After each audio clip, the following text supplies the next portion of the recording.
The stories in this video are not stories at all, but articles.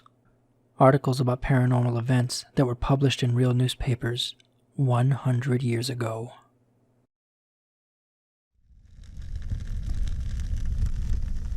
Hey Super Horror fam! I know I would normally have something to say to set the scene a little, but this article's payoff is so good, I didn't want to risk spoiling it. So I'm just gonna let it play, and then we'll have ourselves a laugh after.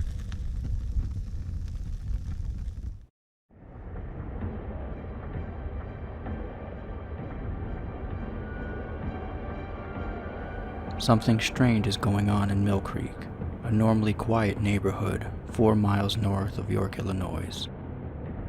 While most investigations into paranormal events often hit dead ends with people being too embarrassed to speak out, there are many families in the town that are quite comfortable discussing the happenings. As far as we can tell, the chain of supernatural events started at the house of John Haddocks. According to the Haddocks family, furniture would routinely be tossed about. Smaller items would be spun around as if taken up by a strong wind, and knives and forks were thrown from the cupboard drawers. During these episodes, no one was safe. A young boy was unfortunate enough to be inside when the commotion started and left with a fairly serious injury. Several adults left the residence with marks they received from the items being thrown around. The entity is very destructive. People aside, the entity has destroyed eggs, jars of fruit, and even threw some clothing in the fireplace. Now there are reports here and there of similarly strange phenomena, but this story has a twist in it, that the hauntings are taking place during the day, where many exclusively take place at night. Persons from all parts of the USA are planning trips to Mill Creek to see its ghost, with a few hoping to discover what has caused these strange events. An old woman of the neighborhood was originally credited with the phenomena and accused of being a witch.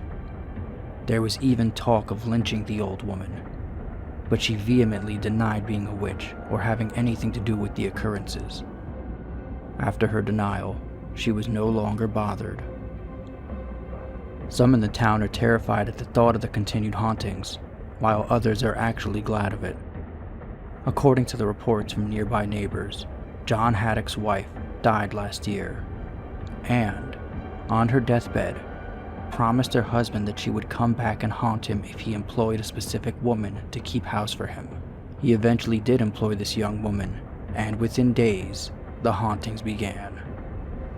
For whatever reason Miss Haddocks had to make the threat, it appears Mr. Haddock should have taken it more seriously.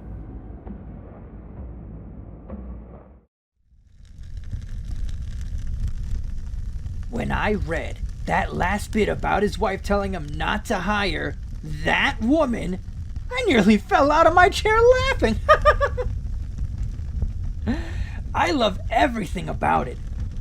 The original conversation. "Don't you dare hire Hannah! She has the heart of a harlot! If you do, I will come back and haunt you!" And the husband was all, "Yeah, whatever, I do what I want." And now she's there throwing all his stuff around.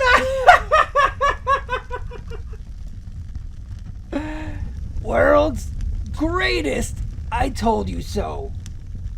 So I did a little digging and found out why Miss Haddocks didn't want her husband hiring Hannah. It turns out there was a limbo contest at the church festival, and Hannah was caught cheating. That's when Miss Haddocks found out just how low Hannah could go.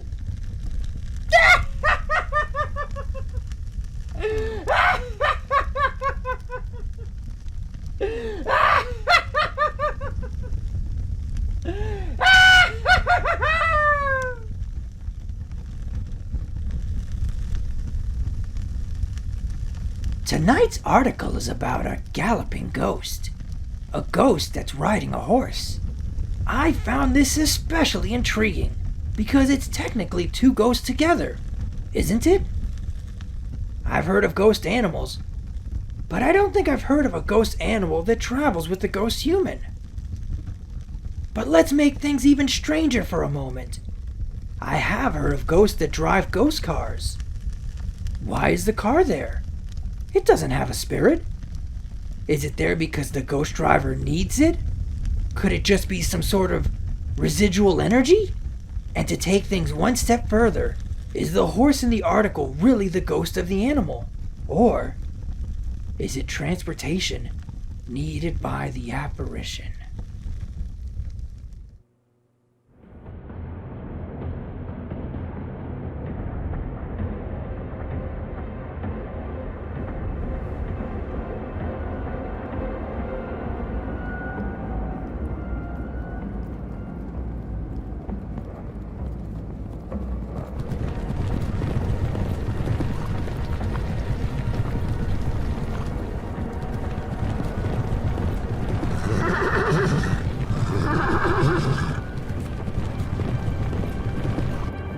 A ghost on horseback has been appearing in the town of Bodoinham. He first appeared on the Hunter's Moon, leading some of the locals to call him the Hunter. Others know him as the Ghost of Old Cabin because of his preference to ride on paths that were used during the Revolutionary War, but have fallen out of use since. The ghost only appears on full moon nights. According to locals, when the moon is full, the ghost comes galloping down Lisbon Road and rides all the way up to Sunnycrest Farm. Once there, he makes himself known, terrorizing the farmers by riding around, knocking on all the doors and windows of the property.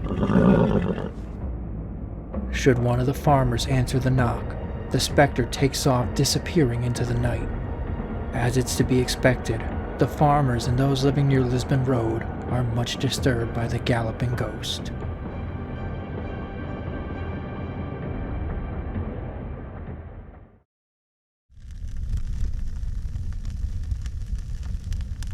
What was it about that farm that attracted the specter? Was there a captain that needed something from the farm?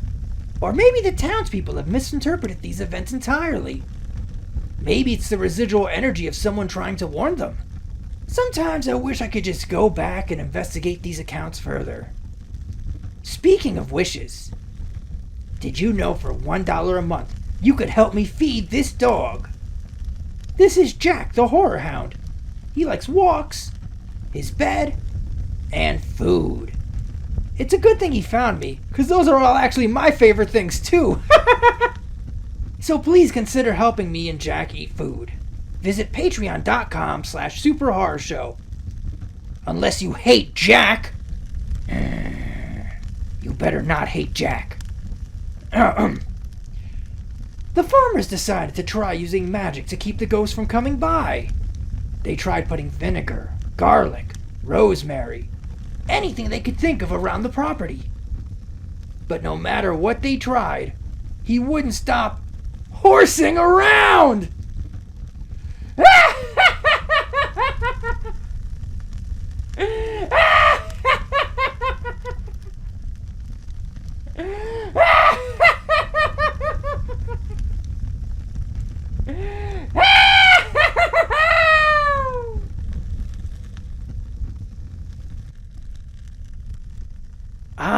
School.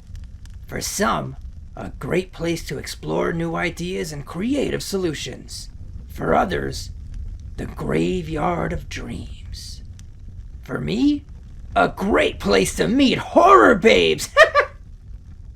But for the person in tonight's article, a school would become his final resting place.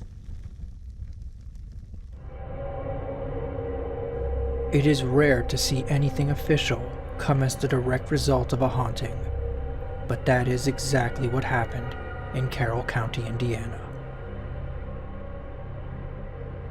Carroll County, Indiana will be having a new schoolhouse built because its current schoolhouse is being haunted by the ghost of a murderer. Several years ago, Amer Green was lynched by a mob for murdering Luella Mabbitt. It came as a shock to all, as Amer appeared quite enamored with the young woman and she him.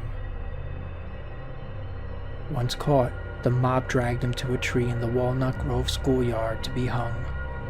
Since then, the children have been filled with superstitious terror. Many parents are also uncomfortable with the event, and as a direct result, many were not sending their children to school. The children, however, were not the only ones affected. The teachers in the school also reported hearing sounds around the building that could not be accounted for. Maybe one of the strangest occurrences is the tree itself. Its leaves never came back after the lynching. It just stands there, a reminder of a terrible event in Walnut Grove. Trustee Jesse Martin of Jackson Township has given a contract for the building of a new school for Walnut Grove because of the hauntings. I've been around long enough to know that elected officials don't just run around spending money on schools. Things must have been really bad. It's a good thing they even had the money for a new school at all. Having money aside for when things break or become haunted is important. That's why I have Patreon. A lot of things go into making this show. Computers, portable hard drives, and tacos. If one of these things broke or became haunted, it would need to be replaced. Patrons help me shoulder that expense by sharing $1 a month with me. Because let's be honest, if your taco becomes haunted, you should probably just throw it away and get a new one. No one in 2021 should have to eat a haunted taco. It's a basic human right. So if you enjoy the show, please consider sharing some loose change with me every month. It really helps.